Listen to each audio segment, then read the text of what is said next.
दोस्तों, उम्मीद करता हूँ आप सभी बिल्कुल ठीक होंगे और क्लास लेने के लिए आप सभी बिल्कुल तैयार होंगे। जितने ऐसे छात्र हैं क्लास में आ चुके हैं, आप सभी का हार्दिक स्वागत। कैसे हैं आप लोग? क्योंकि आपके आ जाने से इस क्लास का माहौल बन जाता है और आप जानते हैं यह कोई आम क्लास नहीं है। पूछता है भारत में, मैं जीत राणा स्वागत करता हूँ आप सभी का। तो मैं जानना चाहूंगा आप सभी के नाम, क्योंकि आप यहाँ पर आए हैं तो बताएंगे जरूर। इतनी सर्दी के बावजूद भी आपका यहाँ पर आना यह दर्शाता है कि आप कोई खास ही व्यक्ति रहे होंगे, क्योंकि आम व्यक्तियों में ये क्षमताएं कहाँ गई। ठीक है, चलिए बात करते हैं कौन कौन बच्चा क्लास के अंदर उपस्थित है। एक बार देख लेते हैं। क्लास के अंदर रागनी है, चल है क्लास के अंदर, दिलराज है, ठीक है, खम्मा गनी भाई साहब, ठीक है, और भी काफी सारे बच्चे क्लास के अंदर वर्तमान में हैं। और मैंने देख लिया, वो ये हैंग हो गया क्या? अरे रे, चलिए क्लास के अंदर बच्चे इस लेवल के हैं कि सिस्टम हैंग हो गया है। ठीक है, इसको 1 मिनट तो लगेगी सही होने में। भाई एक बार मुझे बता दो, ऑडियो वीडियो क्लियर है क्या आपको? है, बताइए बताइए। सर वॉल्यूम कम है। क्या बात कर रहे हो राहुल? सर वॉइस में जनरेटर चल रहा है, चलवा रखा भाई हमने। तुम्हें बताओ दिक्कत क्या है? ऑडियो वीडियो क्लियर है? एक बार चेक करते हैं ऑडियो वीडियो, 1 मिनट में चेक हो जाएगी भाई। कुछ एरर दिखा रहा है क्या? है, क्लियर है, क्लियर है, ठीक है। ठीक है, बच्चे ही बता रहे हैं, आपके फोन में नहीं चल रही है। Okay done. चलिए, तो यहाँ पे हिस्ट्री है, मॉडर्न हिस्ट्री है। और क्योंकि बाकी भाई सबने कह ही दिया है और आपने भी कह दिया, तो भैया चलिए चलिए चलिए धुआंधार तरीके से स्टार्ट कर रहे हैं। ये आपका ओवरऑल सिलेबस होता है। भारत में विदेशी कंपनियों का आगमन होता है जिसके अंदर, ठीक है, एंड उसके बाद आपका क्षेत्र राज्य यूरोपीय शक्तियों का उदय होता है इसके अंदर। तो उस सब के बारे में अब हम बात करने वाले हैं। और अब जो है ना, बात क्या है, बात दरअसल ये है कि हमें ये सारे किंगडम्स पढ़ने थे। किंगडम्स कैसे, अपन लोग को बंगाल, अवध, जाट, राजपूत, मराठा, मैसूर, हैदराबाद, पंजाब, ये सब के सब हमने पढ़ने थे। ठीक है, चलिए अब इसके अंदर क्या, इसके अंदर हम पढ़ने वाले हैं किसके बारे में भला? कि देखो, इन सब राज्यों के बनने के पीछे का रीजन क्या था कि जो मुगल्स हैं, जो लेटर मुगल्स हैं, वो खराब हो गए थे इस वजह से। ठीक है, और इसी के अंदर अब हम बात करने वाले हैं इन सब रूलर्स के बारे में। आलमगीर टू की हम बात करेंगे। हेडिंग डालिए आलमगीर टू, कल की क्लास में हेडिंग डल गई थी। ठीक है, चलो। एक अनुष्का नाम का बच्चा है, वो कह रहा है दाने दाने में है केसर का दम, बोलो जुबा केसरी। बेटा इतना मारूंगा ना, इतना मारूंगा, समझ में ना आने की है क्या है ये? गलत बात है यार ये, है ना? ऐसे नहीं कहते। ठीक है, चलो। ये मुझे पता है, ये अनुष्का नाम की कोई महिला नहीं है, ये अनुष्का, ठीक है, पुरुष है ये कोई। हाँ ठीक है, चलो आलमगीर के बारे में बात कर रहे हैं। तो आलमगीर दो जो था ना, आलमगीर दो जो था, इसको इसलिए ज्यादा ही फेमस माना जाता है क्योंकि इसके समय में बैटल ऑफ प्लासी हुआ। इसके समय में क्या हुआ था बच्चे? बैटल ऑफ प्लासी हुआ था। बैटल ऑफ प्लासी हुआ था इसके समय में। प्लासी की लड़ाई इसके समय में हुई। प्लासी की लड़ाई में इसने भाग नहीं लिया था। प्लासी की लड़ाई में इसने भाग नहीं लिया था, लेकिन इसके समय में हुई थी प्लासी की लड़ाई। प्लासी की लड़ाई में इसने भाग नहीं लिया था, बट ये प्लासी की लड़ाई में वहां पर थी। ठीक है, चलिए अब हम बात करते हैं बेटा यहाँ पे कि बैटल ऑफ प्लासी में कौन कौन था। एक तरफ तो थी सर ईस्ट इंडिया कंपनी, और ईस्ट इंडिया कंपनी का जो बैटल हो रखा था वो किससे था? बंगाल साम्राज्य से था। बंगाल साम्राज्य से था। ठीक है, और ईस्ट इंडिया कंपनी की तरफ से कौन था? रॉबर्ट क्लाइव था। इस बैटल में जीतता कौन है? रॉबर्ट ही जीतता, रॉबर्ट क्लाइव ही जीतता। ही वॉन द बैटल, इसी ने युद्ध जीता। बट आपको इतना पता होना चाहिए, आपको एक छोटी सी बात पता होनी चाहिए कि आलमगीर दो के समय में ही बैटल ऑफ प्लासी हुआ। ये इसके समकालीन था, कॉन्टेम्परेरी था। ये इसके समकालीन था, कालीन था, यानी कॉन्टेम्परेरी था, कॉन्टेम्परेरी था। बस इतनी बातें आपको पता होनी चाहिए। अगर इतनी बातें पता है तो आपके लिए इतना पर्याप्त होगा ना। शाहजहां थर्ड जो था, ये इसी का पुत्र था, ये इसी का पुत्र था, और ये एक दुर्बल शासक था। He was a son and he was a feeble ruler. एकदम फीबल रूलर था, फीबल रूलर था जी, कमजोर शासक था, एक कमजोर कड़ी, एक कमजोर शासक, कमजोर शासक। और उसके बाद गद्दी पर बैठता है इस वंश का एक बड़ा महत्वपूर्ण शासक जिसका नाम था शाह आलम टू। शाह आलम टू के बारे में मैं नेक्स्ट पेज पर बताऊंगा, है ना? शाह आलम टू के बारे में मैं नेक्स्ट पेज पर बताऊंगा, शाह आलम टू के बारे में। ठीक है, फिर से कमेंट आपकी नहीं आ रहे हैं, ठीक है? चलिए मुझे बताइए शाह आलम टू के बारे में।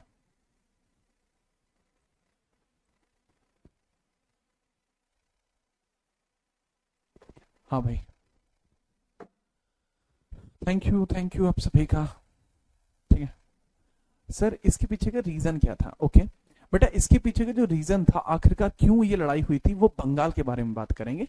जब बंगाल किंगडम हम पढ़ाएंगे, देखो जैसे ही ये खत्म होगा ना, उसके बाद जो हमारी अगली हेडिंग होगी आज ही की क्लास में, हम बंगाल किंगडम को शुरू करेंगे। तब मैं आपको बताऊंगा कि कैसे बैटल ऑफ प्लासी हुआ, क्यों हुआ, क्या कारण थे, किस प्रकार से, क्या चीज कैसे होती है, उसके बारे में आपको तब पता लगेगी, है ना। चलो अब हम बात करते हैं शाह आलम टू के बारे में। हेडिंग डाल लीजिए शाह आलम टू। ये टेल एंडर है, मतलब इसके बाद कोई भी बड़ा शासक नहीं रहा है, ये काफी मजबूत शासक रहा है। तो हेडिंग डाल लेंगे अब शाह आलम टू की। अब हेडिंग डाल लेंगे अब शाह आलम टू की। शाह आलम टू की हेडिंग आप डाल लेंगे शाह आलम टू। शाह आलम द्वितीय। अब शाह आलम द्वितीय का कार्यकाल 1759 से लेकर 1806 तक 47 वर्ष का कार्यकाल है, 47 ईयर्स का कार्यकाल है। कार्यकाल कितना है? टेन्योर कितना है? 47 ईयर्स कार्यकाल है भाई का, 47 साल का कार्यकाल है। अच्छा, इसमें एक बात को थोड़ा ध्यानपूर्वक समझ के रखना, थोड़ा ध्यानपूर्वक समझ के रखना शाह आलम के बारे में, कि अगर मैं आपसे कोई क्वेश्चन पूछूं शाह आलम कि भाई पहले तो इसमें समझिए महत्वपूर्ण कार्य कौन कौन से हैं जो इसके समय में महत्वपूर्ण कार्य हुए हैं। हाँ वो देखिए एक बार, महत्वपूर्ण कार्य, महत्वपूर्ण कार्य, महत्वपूर्ण कार्य, इंपोर्टेंट वर्क्स, इंपोर्टेंट वर्क्स देखिए, इंपोर्टेंट वर्क्स देखिए। वो सबसे पहला कार्य होगा 1761 में। जो पहला कार्य होगा वो कब होगा? 1761 में होगा, 1761 में, 1761 में होता है। इस बैटल को या कुछ जो भी चीज है, ये क्या है? ये दरअसल एक बैटल है, और इस बैटल का नाम क्या? Battle of Panipat. This is third battle of Panipat, third battle of Panipat. Third battle of Panipat के नाम से इसको जाना जाता है, पानीपत का तृतीय युद्ध। पानीपत का तृतीय युद्ध इसको कहा जाता है। किस किस के मध्य ये युद्ध हुआ था, किस किस के मध्य ये युद्ध हुआ था, उसकी हम बात करते हैं। पानीपत की तीसरी लड़ाई, पानीपत थर्ड जो युद्ध हुआ था, किस किस के मध्य हुआ था? सर एक तरफ है मराठा, एक तरफ है मराठा, ठीक है। मराठा के भी आपको देखने को मिल जाएंगे, कौन रूलर है वो आप बताएंगे कौन है मराठाओं के। और इनके अगेंस्ट में आपको देखने को मिल जाएगा अहमद शाह अब्दाली, जो कि एक दुरानी वंश का शासक है। दुरानी शासक, दुरानी क्या होता है? दुरानी एक वंश है बेटा। दुरानी क्या है? दुरानी एक डायनेस्टी है, दुरानी डायनेस्टी रूल, दुरानी एक डायनेस्टी है ना। और अगर मैं आपसे पूछूं जैसे दुरानी डायनेस्टी आपको देखने को मिल रही है, तो इसमें बैटल में कौन आया था? उसका नाम था अहमद शाह दुरानी। पूरा नाम है अहमद शाह अब्दाली, अब्दाली, लेकिन वंश कौन सा अब्दाली का? अब्दाली का वंश है दुर्रानी, तो अब लिख लेना अब्दाली। जीता कौन था इस बैटल में? Sir Durrani dynasty won the battle, मराठे यहां पे हार जाएंगे, ठीक है, याद रखना थोड़ा सा। अच्छा, यहाँ जो अहमद शाह अब्दाली है इसको बोला जाता है, ठीक है, फाउंडर ऑफ अफगानिस्तान। इसको अफगानिस्तान का निर्माता भी या संस्थापक भी बोलते हैं, फाउंडर ऑफ अफगान। तो इसको अफगान का संस्थापक बोलते हैं। क्या बोलते हैं अपन? अफगान का संस्थापक, अफगान का संस्थापक बोलते हैं। सर मराठा हार कैसे गए? बेटा मराठों के हारने के बहुत सारे कारण रहे, जिनमें से एक कारण रहा कि उनको पैसों की कमी हो गई थी, उनको यहाँ पर पैसों की कमी हो गई थी। पूरा नाम जो इस समय था बालाजी बाजीराव था, और बालाजी बाजीराव के एक सेनापति हुआ करते थे सदाशिव। दोनों ही इस बैटल से बहुत ज्यादा निराश थे। इस समय जो पेशवा हुआ करते थे उनका नाम था बालाजी बाजीराव, बालाजी बाजीराव, बालाजी बाजीराव। और इनके जो सेनापति थे सदाशिव, वो भी बड़े परेशान थे इस बैटल में और वो मारे गए। सेनापति का नाम था सदाशिव, सदाशिव, याद रखना, ठीक है। काफी फेमस नाम है। मेरे ख्याल से आपको इसमें तो कोई दिक्कत नहीं रही होगी, ठीक है। अगर फिर भी दिक्कत है तो भाई बताइए क्या दिक्कत है, ताकि आपकी दिक्कत का निवारण किया जा सके, ठीक है, बताइए, ठीक है।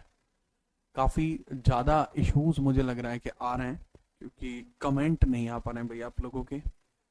आप बस निश्चिंत रहिए, आप इस पर ध्यान दीजिए कि यहाँ क्या चल रहा है। कमेंट वगैरह सब बात की बात है।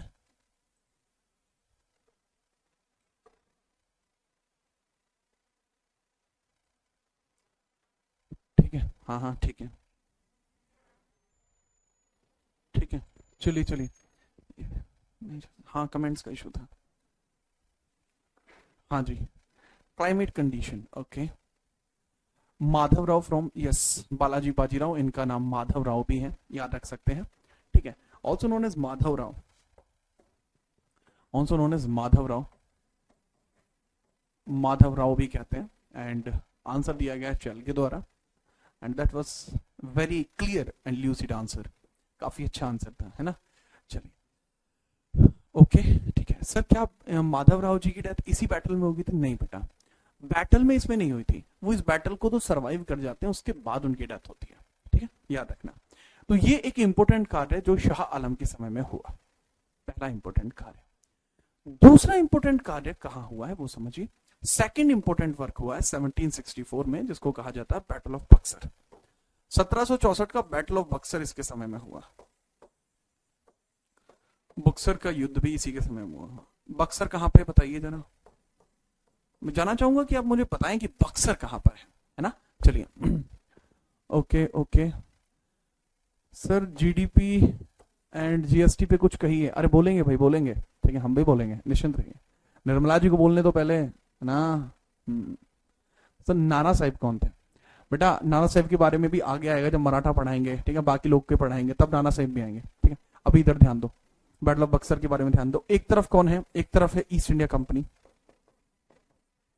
दूसरी तरफ है तीन अलग अलग रूलर जो अलग अलग क्षेत्र से बिलोंग करते हैं, जैसे बंगाल, ठीक है, एक रिलेट कर रहा है अवध से, ठीक है, एक रिलेट कर रहा है अवध से, और एक और व्यक्ति है जो रिलेट कर रहा है खुद मुगल बादशाह, जो मुगल है। अच्छा, आपने सूरजमल जी का नाम सुना होगा, ठीक है, जो जाट किंगडम के सबसे महानतम राजाओं में से एक हैं, जिनको जाटों का अफलातून भी कहा जाता है। तो इस बैटल के अंदर ना दुरानी जब भारत के अंदर रुक ही गया था, जब जाने का नाम नहीं ले रहा था, तो यहाँ पे उसको भगाने का काम भी जो किया गया है वो बेसिकली किसके द्वारा किया गया है? वो महाराजा सूरजमल के द्वारा किया गया है। सूरजमल जी ने एक अटैक किया था दिल्ली के ऊपर, जिसके बाद यहां से दुरानी जो है वो भाग गया था। दूसरा, दुरानी ने एक बार और अटैक करने की कोशिश की थी 1753 में, तब भी दुरानी को भगाया था, ठीक है, किसने? महाराजा सूरजमल ने। तो ये थोड़ा इंपॉर्टेंट सी बात थी, तो मुझे लगा आपको बता देते हैं। हालांकि उसके बाद ही मुगल्स का इतना समर्थन करने के बाद भी मुगल्स ने उनको धोखा दे दिया, और 25 दिसंबर 1763 में नाजिब उद दौला नाम के व्यक्ति के द्वारा उनकी हत्या करा दी गई। महल में सो रहे थे, हमला हो गया। कहां पे? हिंडन, हिंडन पता ना, हिंडन रिवर है अपने इधर, तो उधर की बात है, ठीक है। चलो याद रखें। तो बिहार बक्सर के अंदर है। बंगाल से एक रूलर आपको देखने को मिल देंगे जिनका नाम है मीर कासिम, मीर कासिम। इधर आपको अवध में देखने को मिल जाएंगे शुजा उद दौला, शुजा उद दौला। मैं इंग्लिश में नाम लिख दूंगा, टेंशन मत लेना, ठीक है, ज्यादा टेंशन लो कभी। मुगलों की तरफ से आपको एक नाम देखने को मिल जाएगा, शाह आलम टू, शाह आलम टू। तो ये लोग आपको इधर से देखने को मिल जाएंगे, ठीक है, याद रखना। नाम लिख लीजिए भैया इंग्लिश में, मीर कासिम, ठीक है, शुजा उद दौला, दौला, एंड शाह आलम टू, शाह आलम।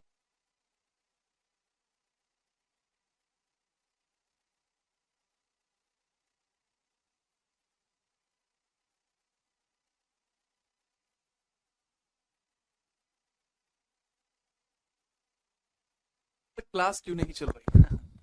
इस बात का जवाब तो हमारी पूरी टेक्निकल टीम ढूंढने में लगी हो। और ये अरविंद कुमार, तुम कोरियन क्यों लिख रहे हो क्लास में? आकाश, ये आपने लगा दिया सही कमेंट? ये हो क्यों रहा है?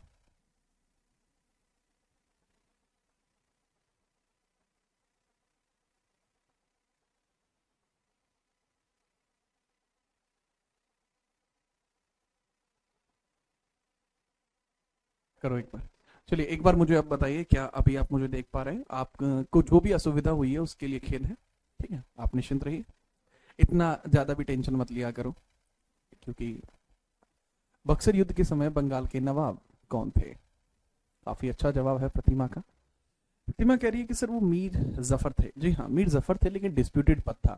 मीर जफर और कासिम दोनों ही तो लड़ रहे थे, है जी। अब चल रही है, बहुत बढ़िया। मिस्टर अभिषेक आनंद, टेंशन मत लो भाई, ठीक है, लाइव है जी, ओके की बात है। क्या इशू है?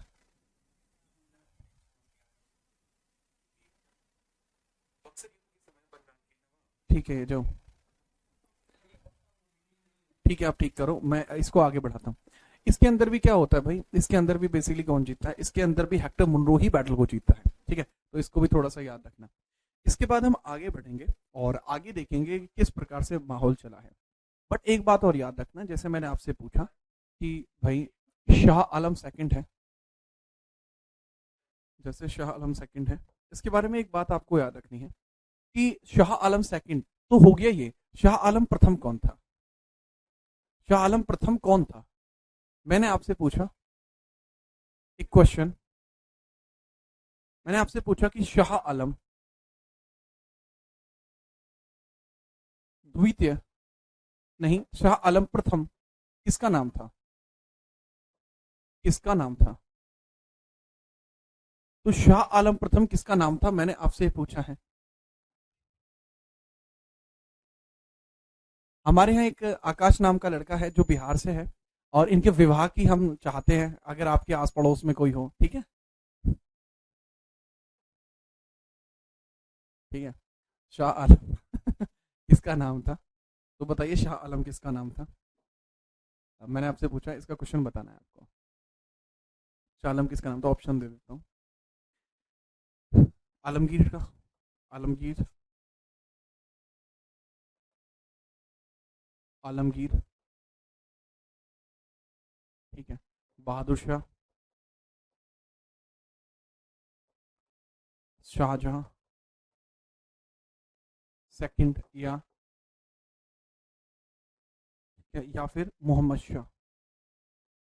बताइए किसका नाम था ये, फटाफट से बताइए किसका नाम था, फटाफट बताने का प्रयास करें।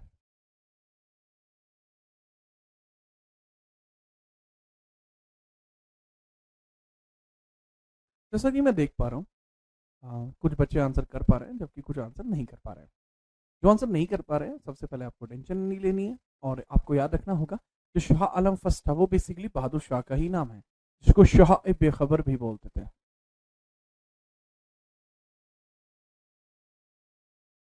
जिसको शाह ए बेखबर भी बोलते थे, वो इन्हीं का नाम, ठीक है, याद रखिएगा थोड़ा सा।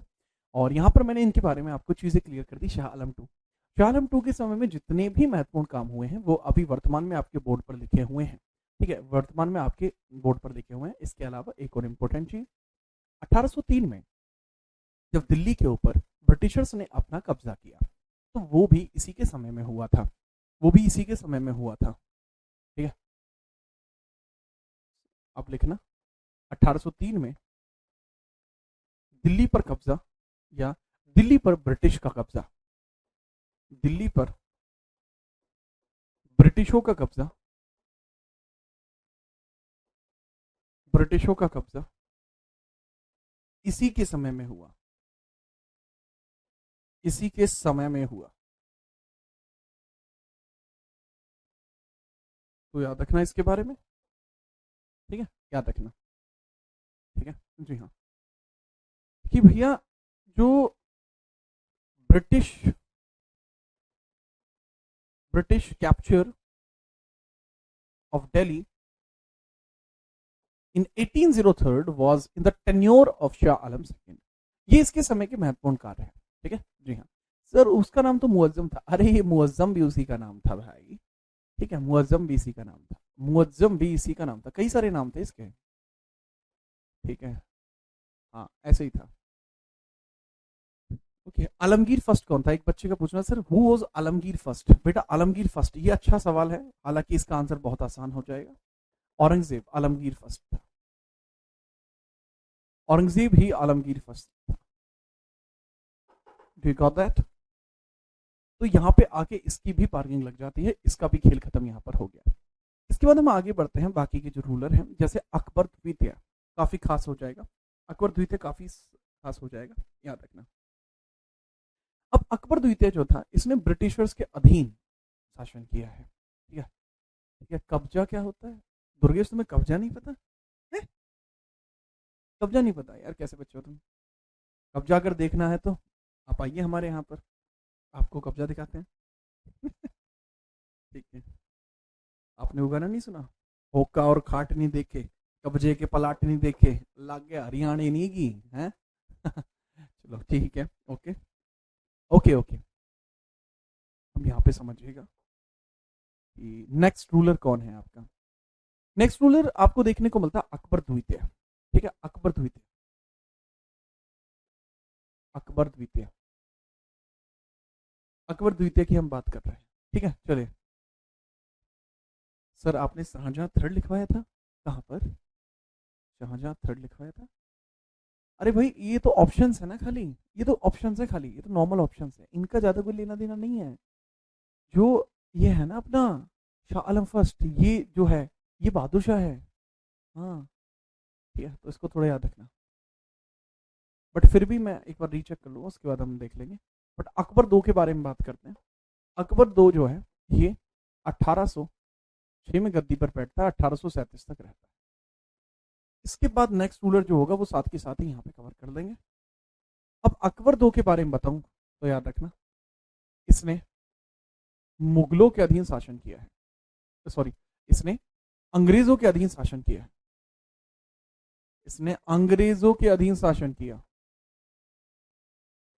अंग्रेजों के अधीन शासन किया, अधीन शासन किया, इसने अंग्रेजों के अधीन शासन किया। ठीक है, चलिए ओके। तो याद रखना, he ruled under British patronage, patronage, he ruled under British patronage. ठीक है, चलिए, तो ये इसमें आपको थोड़ा याद रखना है। दूसरा, ये वो आदमी था अकबर द्वितीय, इसने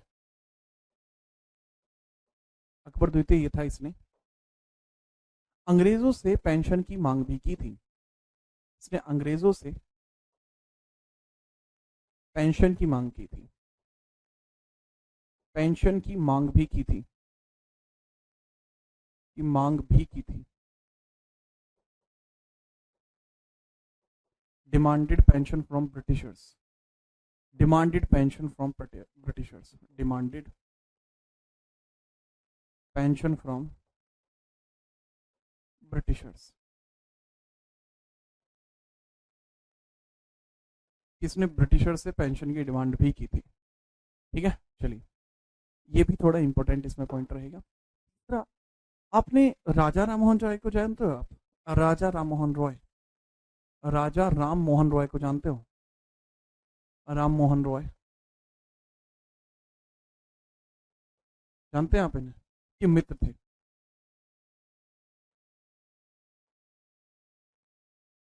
फ्रेंड टू राजा राम मोहन रॉय। ठीक है, चलिए, फ्रेंड टू राजा राम मोहन रॉय। अब ये क्या, राजा राम मोहन रॉय के मित्र थे। और राजा राम मोहन जो है, इसमें जो राजा टाइटल है, इसमें जो राजा टाइटल है, इसमें जो राजा टाइटल है, इसके बारे में एक बात याद रखना हमेशा, कि ये उपाधि है जो अकबर द्वितीय ने दी थी। ये उपाधि किसने दी है? अकबर द्वितीय ने दी है। This title was given by Akbar द्वितीय, this title was given by Akbar द्वितीय। बढ़िया, हाँ जी, हाँ बढ़िया। तो सती प्रथा का अंत करने में योगदान था, हाँ, काफी फेमस व्यक्तित्व है इनका। और 1829 में जो सती प्रथा पर रोक लगी, 1829 में सती प्रथा पर रोक के लिए प्रथा पर रोक में बड़ी जिम्मेदारी इन्होंने ली थी, बड़ी भूमिका इनकी थी, बड़ी भूमिका इनकी थी, इनकी एक मेजर इन्वॉल्वमेंट वहां पर है। ठीक है, चलिए, तो काइंडली इसको नोट करें, फिर हम आगे बढ़ते हैं।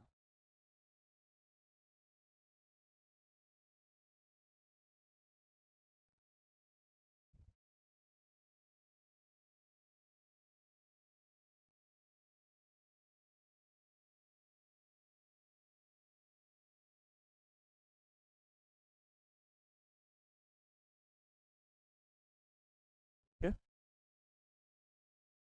हाँ, ठीक है सर। ब्रह्म समाज की, अरे बेटा ऐसे तो बहुत काम किए थे इन्होंने, बट हम यहाँ राममोहन राय को थोड़ी पढ़ रहे हैं, है ना। हम तो अकबर को पढ़ रहे हैं, इधर अकबर द्वितीय को। याद रखना। 1837 में इनकी पार्किंग लग जाती है। ठीक है, died died in 1837, died in 1837, 1837, died in 1837, 1837 में मृत्यु।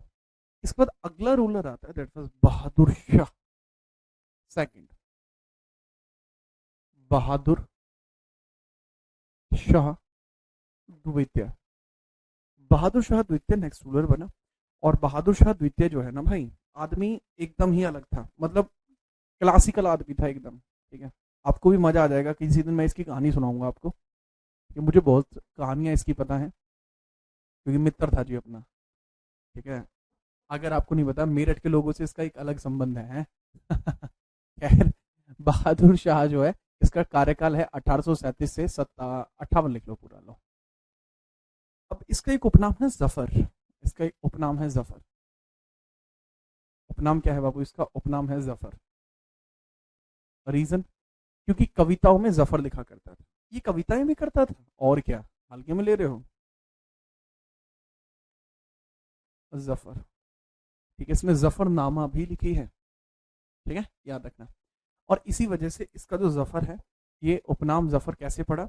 जफर उपनाम पड़ा जी, क्योंकि ये कविताएं लिखता था, जफर नाम से कविताएं, कविताएं लिखता था, कविताएं लिखता था। He wrote poems, use to wrote, he used to wrote poems. Poems लिखता था, पोएम्स, पोएम्स लिखता था, है ना, याद रखना। बहुत बढ़िया। अच्छा, इसमें याद रखना, 1857 की क्रांति में, 1857 की क्रांति में, 1857 की क्रांति में इसने भाग लिया था, इसने भाग लिया, ब्रिटिशों के विरोध में भाग लिया, इसने ब्रिटिशों के विरोध में भाग लिया था, ब्रिटिशों के विरोध में भाग लिया, में भाग लिया। और जब इसने ब्रिटिशों के विरोध में भाग लिया था ना भाई, आदमी एक नंबर था। ठीक है, ये 1857 की क्रांति का मुख्य प्रतिपादक भी था, तो मेजर फाउंडर भी था। तो जो क्रांति 1857 की क्रांति है, उसका एक चिन्ह होता है, एक सिंबल होता है। तो सिंबल क्या है? सिंबल जो होता है बाबू, वो है कमल का फूल और अन्न की एक रोटी, वो है इसका साइन रख दिया गया था। और दूसरी बात, जब 1857 की क्रांति में इसने भाग लिया था, तो इसी आदमी को ब्रिटिशों ने इसको रंगून भेज दिया, ब्रिटिशों ने रंगून भेजा, ब्रिटिशों ने कहा भेज दिया? रंगून भेज दिया, रंगून भेजा।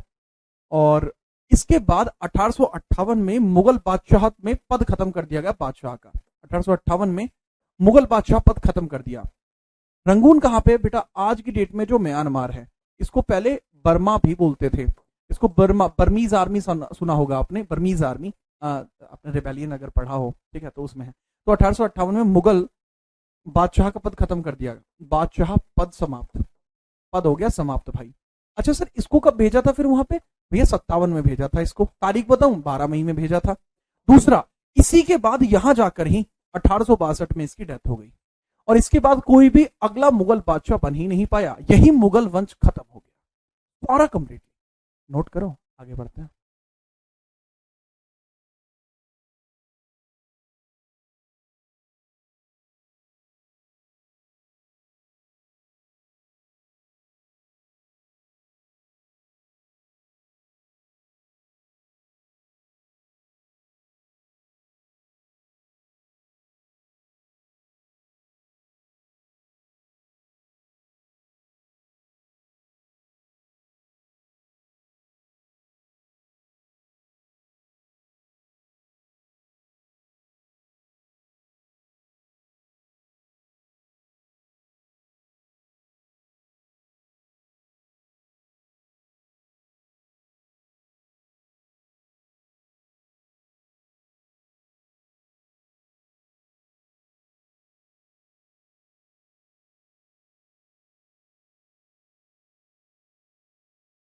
बच्चे का कहना है कि सर, जैसा आपने बताया कि बहादुर शाह अंतिम मुगल बादशाह था, जी हाँ बिल्कुल था, ठीक है, जी हाँ, ये बिल्कुल अंतिम मुगल बादशाह था, ठीक है। ओके अनिता, ठीक है, नोट करिए। नेक्स्ट आगे बढ़ते हैं।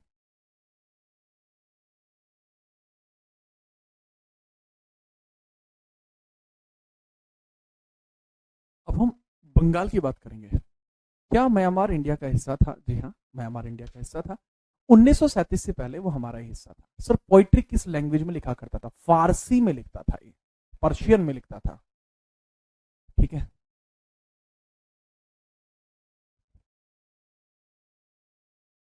ठीक है, ओके, ठीक है। अब हम बंगाल स्टार्ट करते हैं। अब एक मेरे पास एक क्वेरी है कि सर आप एक बार शाहजहां को देख लीजिए, जो आपने शाहजहां बताया है। अच्छा, अभी देखता हूँ भाई कहाँ है ये शाहजहां, कहाँ है भाई? क्या शाहजहां दो यहाँ पे था, वो रफीउद्दौला का दूसरा नाम था, ठीक है। चल कहाँ पे बता रहे थे आप? ठीक है, चलो, खैर, वो जो है एक बार आप देख लेना, वो जो फैक्ट मैंने बताया उस हिसाब से एक बार उसको आप मर्जअप कर देना, है ना, ठीक है। चलो, तो पेंशन कितनी मांगी थी इसकी? देखो हुआ गया था, जब अंग्रेजों ने मुगलों को बाहर भेजा था तो कहा था कि 50,000 रुपए आपको प्रति माह दिए जाएंगे, बट नहीं दिए गए, कभी भी पेमेंट हुआ ही नहीं, ठीक है, याद रखना। अब हम बात करते हैं, यहां तो हो गया ये इन सब के बारे में। अब यहां से शुरुआत होती है, ठीक है, जितने भी हमारे प्रांतीय क्षेत्र हैं, और प्रांतीय क्षेत्रों में सबसे बड़ा और विशाल का क्षेत्र जो है, दैट इज सबसे विशाल का क्षेत्र, दैट इज बंगाल। तो अब यहां से बंगाल की स्टार्टिंग कर रहे हैं, जैसे बंगाल की स्टार्टिंग कर रहे हैं, यहां से स्टार्टिंग किसकी कर रहे हैं? बंगाल की स्टार्टिंग कर रहे हैं। सर एक बार नो पीछे कर दो, लो भैया, ठीक है, चलो।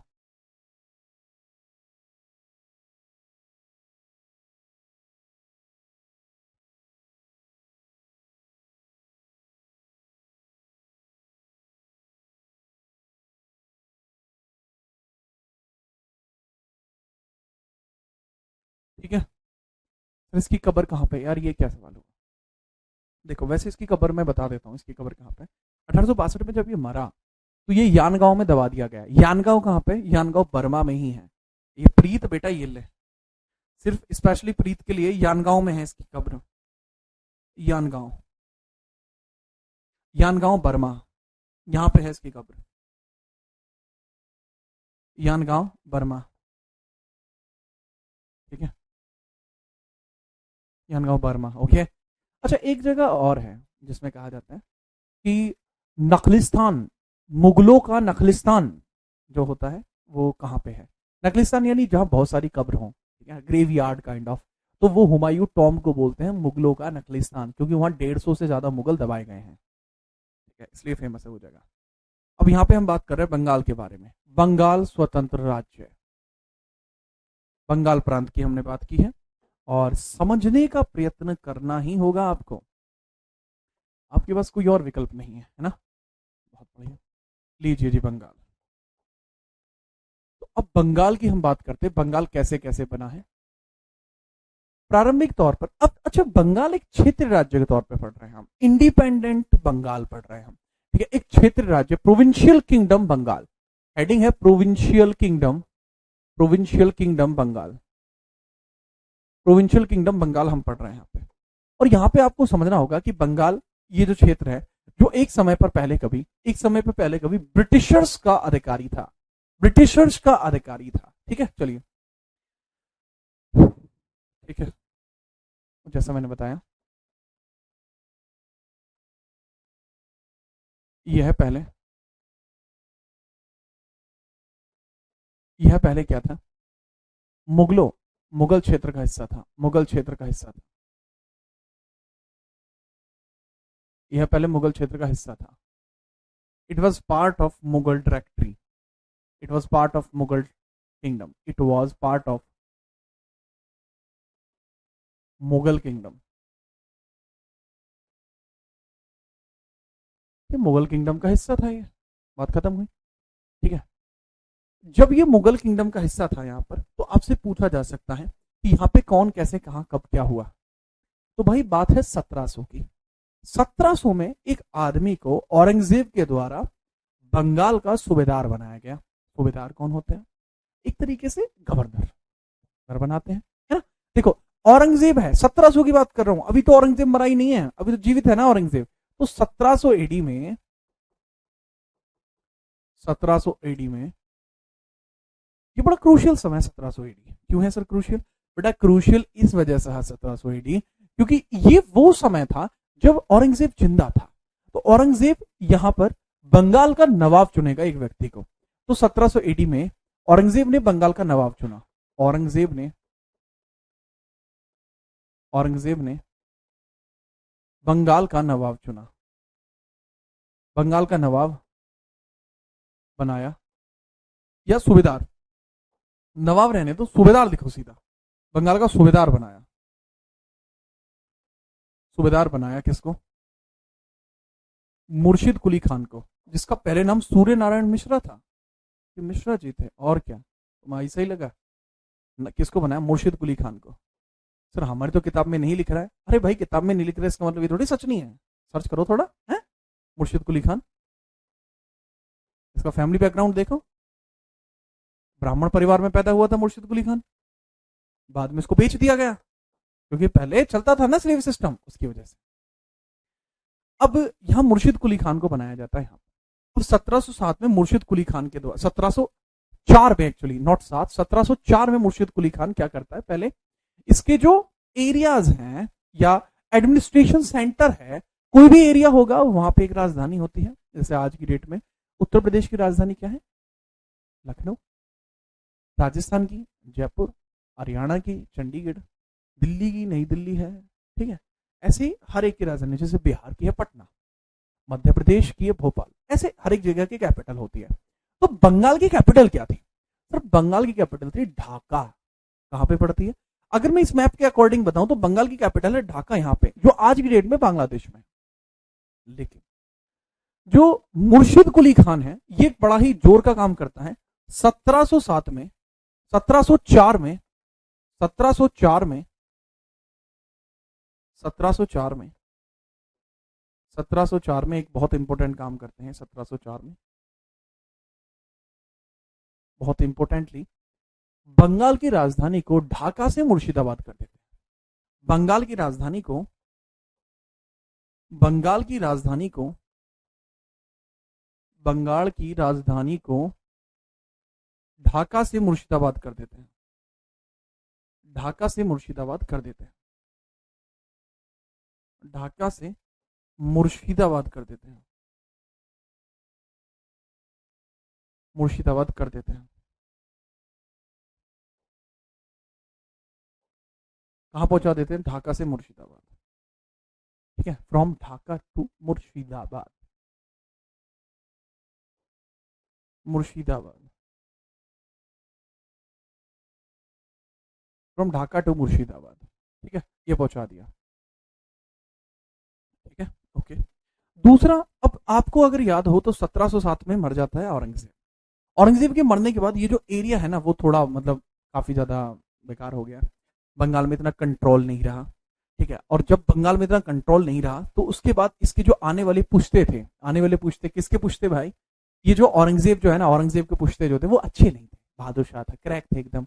और वहां पे आपको मैंने एक चीज लिखवाई है, एक चीज बताता हूँ, देखो मैं आपको, पीछे आओ, मतलब सिर्फ समझाने के लिए, मुझे मुझे तो याद है, ठीक है, मैं तो बता ही दूंगा कि 1717 में फर्रुखशियर के द्वारा एक बात कही गई कि बंगाल में ब्रिटिशर्स बगैर टैक्स के व्यापार कर सकते हैं।